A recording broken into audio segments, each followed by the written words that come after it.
فهد بن فصلة منشد معروف في مجاله تربط علاقة حب مع البل.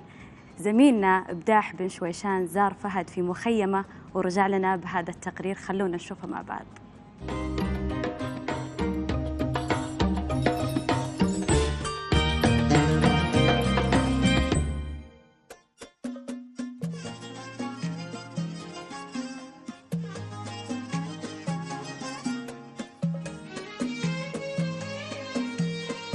يا حياك الله يا اخوي. بالنسبه للمهرجان هذا لنا فخر كخليجيين وكسعوديين بالذات، لانه يحمل اسم غالي علينا. وبالنسبه لي انا علاقتي مع البل من شفت الدنيا وانا راعي بل واحب بل، سواء وضح ولا مجهيم ولا على الالوان الثانيه. وشعارها السنه هذا البل عزها لها، وهي فعلا البل عزها لها وعزها من زمان، ونستانس معها ونفرح بالانجازات اللي نسويها لنا كلنا.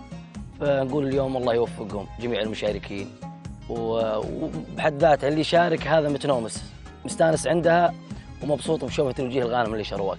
وشاركت السنة هذه طال عمرك في شوطين، شوط الحمر وعندي مشاركة قعود في الوضح بإذن الله إن شاء الله على أكمل استعداد. نقول نوعدهم إن شاء الله بإذن الله في النواميس، وخلوكم معنا إن شاء الله.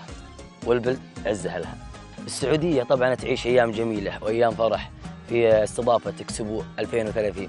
فأنا كسعودي وكأي سعودي ثاني نفتخر ونتشرف أن الرياض راح تكون اختيار العالم، وبإذن الله مما شاهدناه من تطور راح يصير أعظم وأعظم بإذن الله مع الاستضافة إكسبو.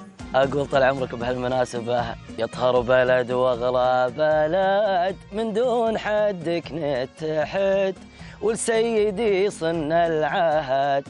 هذا السعودي فوق فوق، هذا السعودي فوق فوق. سلام يا أمير الشباب، يا سيدي دمث الجناب، يلي طموحك للسحاب. هذا السعودي فوق فوق، هذا السعودي فوق فوق.